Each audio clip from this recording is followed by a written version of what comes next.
Today I'm going to show you a new demo with Woden engine. So as I was saying, I have been doing a massive refactoring in Woden.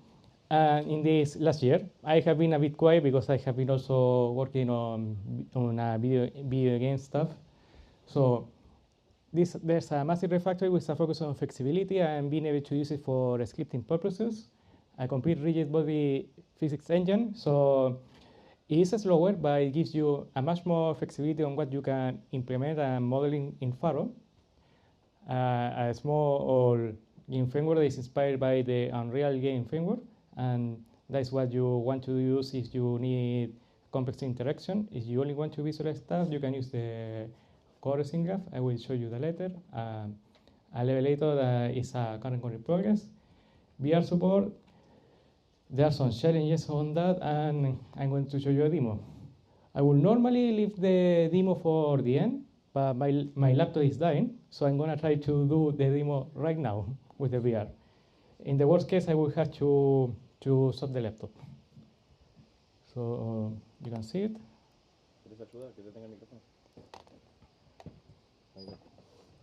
Okay.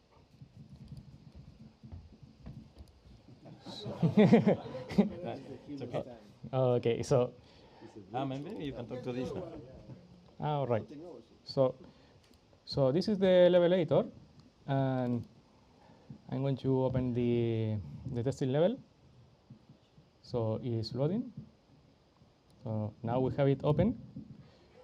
Do you remember that boat and that Pharo from, I think, 2019? It's the same one. So this is the levelator, and I can move stuff here interactively. This is inspired by the levelators for all Quake-style video games. So I does not have complete mesh modeling tools yet. I will have to implement them in some time. And we can use this button to play it on the game framework, but we are interested in this one. So let's hope that this laptop does not melt down.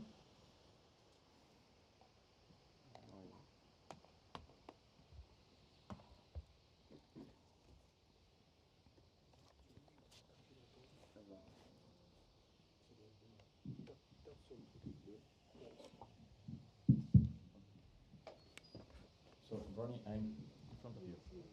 I'm in front of you. Yeah. So don't kick me.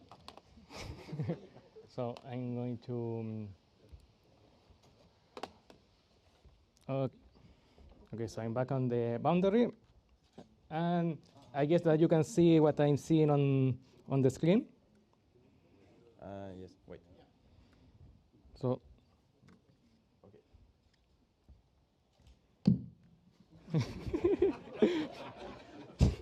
Okay, so the tricky part of VR is that I need to show this kind of interaction with them. Well, maybe it was a tape. So. Physics system works.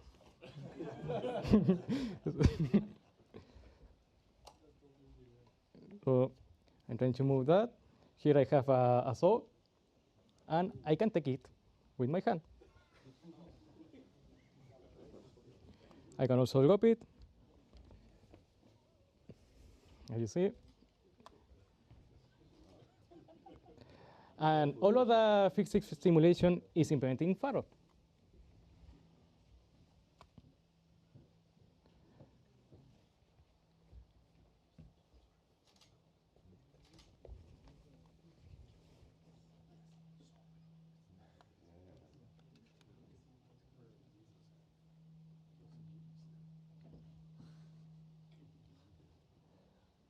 So he's teleporting. Yes. He didn't say that. He can kill mutants. I don't know. Where are the mutants? Not in this one, but I'm going to move to a different demo.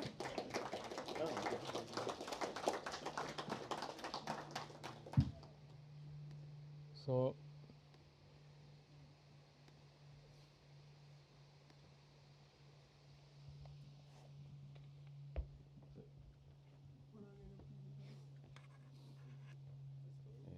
¿Quieres que maximice la ventana? No, it looks like it might have crashed, or no. So let me check what's going on.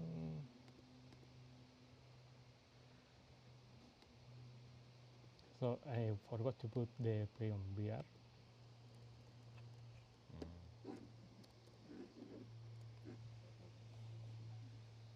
It's just to show that it's true that it's in Pharo.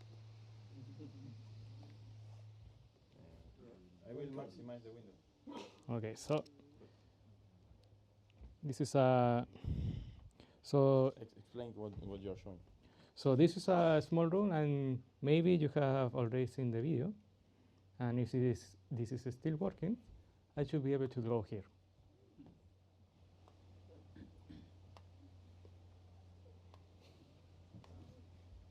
Let's draw something. Let's draw fire. Yeah. I'm trying to draw ESUG 2024.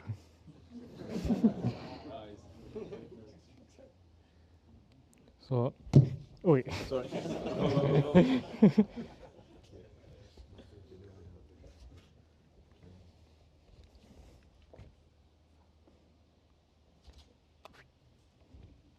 So I can take a cube, I can throw it, and I'll show you a bit. The code for that demo. Talk to the microphone, please. I'll show you a bit the code for that demo. So, well, I still need to put the part for pressing those screen in with a more adequate API, but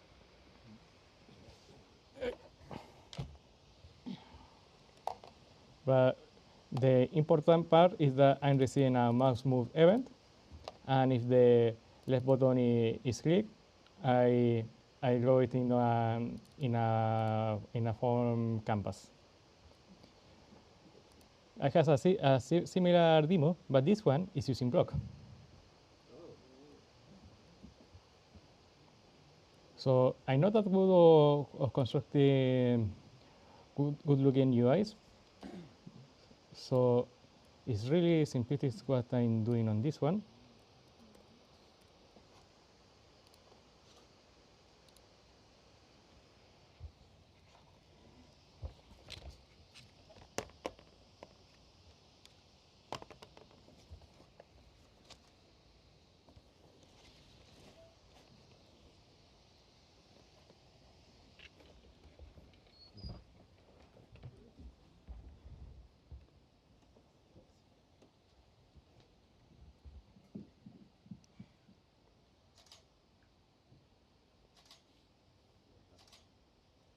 So I can toggle the lights by clicking on the button, and that button is implemented in block. This is the same room as the previous one.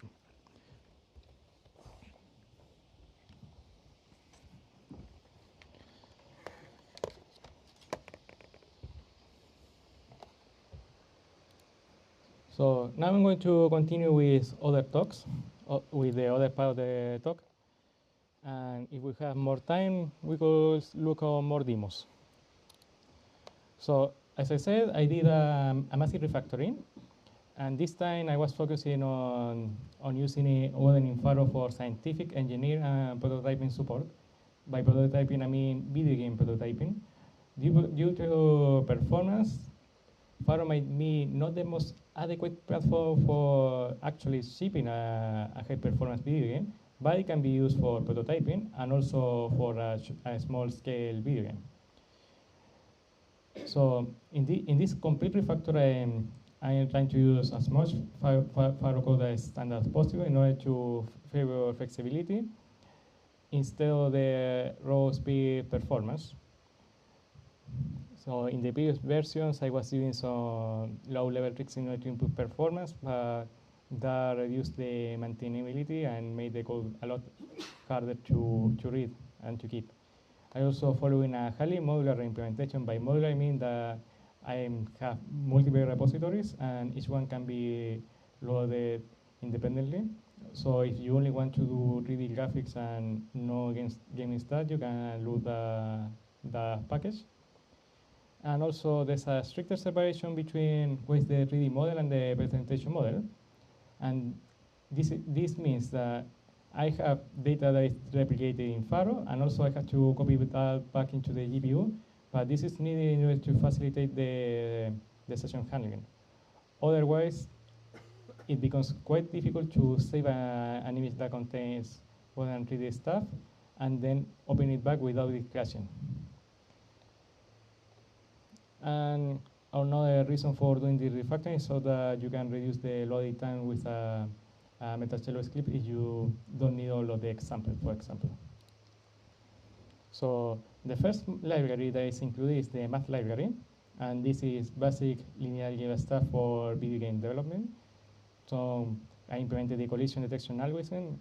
In fact, I have been spending like 2 years working on video games in a video game company fighting with collision detection and physics implementation.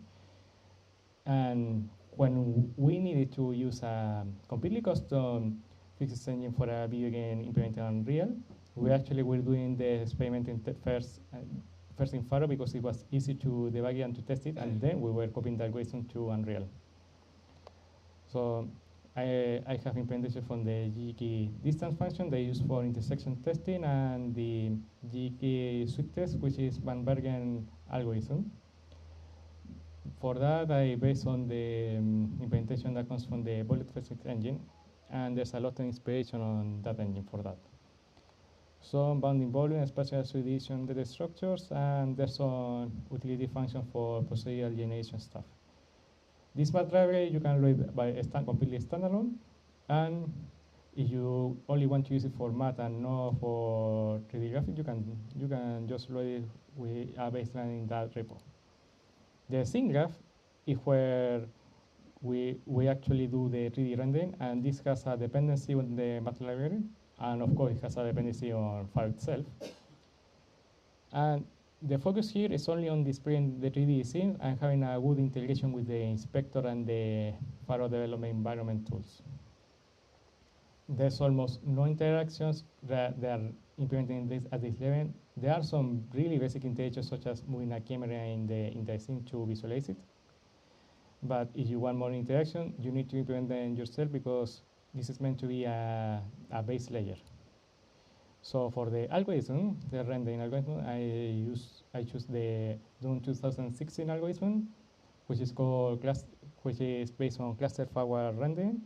There's a blog post on that guy, Adrian Curres, who described all of the pipeline, and I have implemented most of it, not all of it. And the nice thing is that you can support a very large number of lights, a large number of shadows, and you also can support transparency without problems.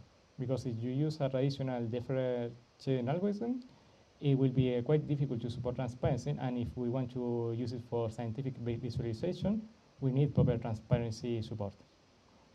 So I have tested with 1,000 lights in that scene. I'll show you it right now, that example.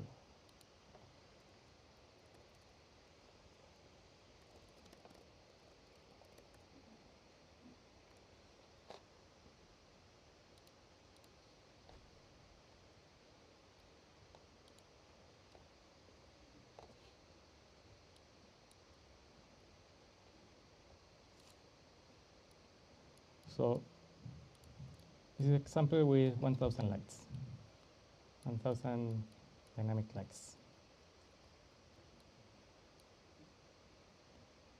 And as you can see, we have the inspector. That's only the single image with everything.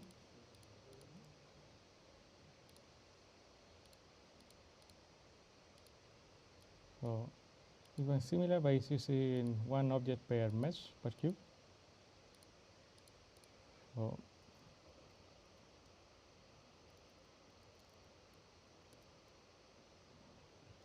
So you can spare each element of the Woden scene by just using inspector, as you can see here.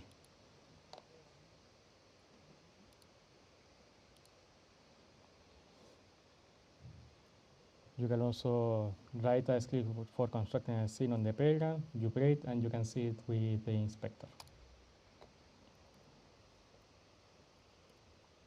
That's a difference in the same. And you can also use this inspector for doing a preview of a material.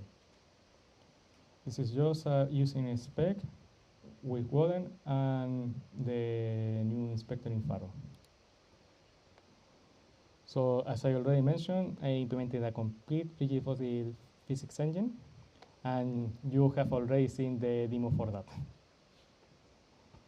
This is completely implemented in Pharo, and if you want a decent performance, don't put that many objects with physical simulation on your environment.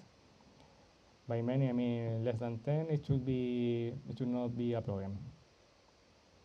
Also, if a physics object is completely on rest, it won't be simulated. So there are already some data structure-based optimizations and different tricks that come from that book. So the game framework is the layer on top the ESUG graph, and it's designed to do prototyping of video games and also applications that are interactive. The API is based on is inspired and based on the Unreal Engine. It's based on an actor model, but so some of the nomenclatures and the methods are almost the same as in Unreal. But here I'm actually implementing an actor model with asynchronous message sending support for between actors. In some parts, I'm bypassing it because I was lazy, but you're supposed to you are supposed to use all of the time the asynchronous message passing.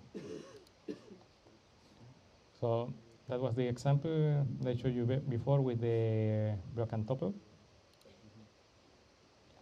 And the level editor that I already showed you, that is based on the all quick style BSP editors. And for VR support, you first have to enable it if you want it. So there's that option for enabling the VR support. If you don't enable it, even if you ask for a VR window, you will get a dummy VR system, which is used mostly for testing without a headset. So working on VR, there are several challenges. So performance is important, but I have been quite surprised that even with a low frame rate, like in some cases 30 or even 60, I think that down to 30 FPS can be somewhat useful. And I think that this is because these new VR headsets and new APIs for VR, they're doing some motion compensation, and they're trying to predict what is going to be the next frame. So I think that's helping a bit with the low frame rate. But if you keep a scene without many stuff, by the 7 shadows and different rendering features, you can improve a bit the performance. The other challenge is to model those interactions. So as you saw, the teleport and picking an object with a hand, you are forced to use a headset in order to properly test them. So, and when you are developing, it might be a bit annoying to having to put the headset all of the time and doing all of the connection and all of the calibration. So I tend to model things before on Pharo without VR, and then I try to test them on VR and fix the bugs. So I already showed you the demos. So I think that we should just go to questions.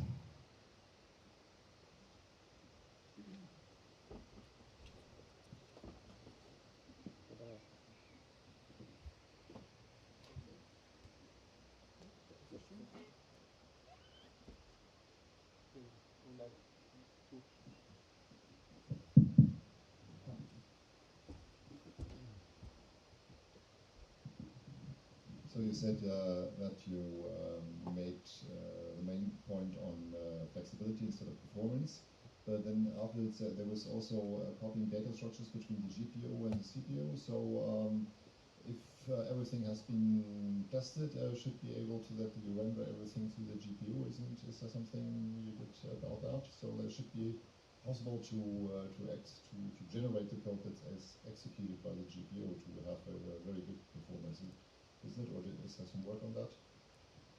So one thing is the shader codes that are running on the GPU, and in this version I'm doing everything by hand. So I'm just compiling all of the shaders and start and time, and then I just reuse them. But what I meant by copying the data, I meant the texture and the meshes. I need to keep a copy in Pharo in case the image is saved, and then I need to upload it to the GPU on each, at least on the startup of each session. But once the data is already on the GPU, it stays there.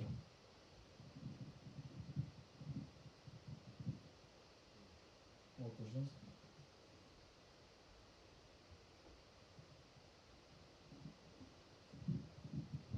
Any plan for continuity? Have you got some idea? So I had to get soon a MetaQuest Pro, and once I get one of that, I could start testing with augmented reality. But it's not on the short term because of budget constraints. Thank you. More questions?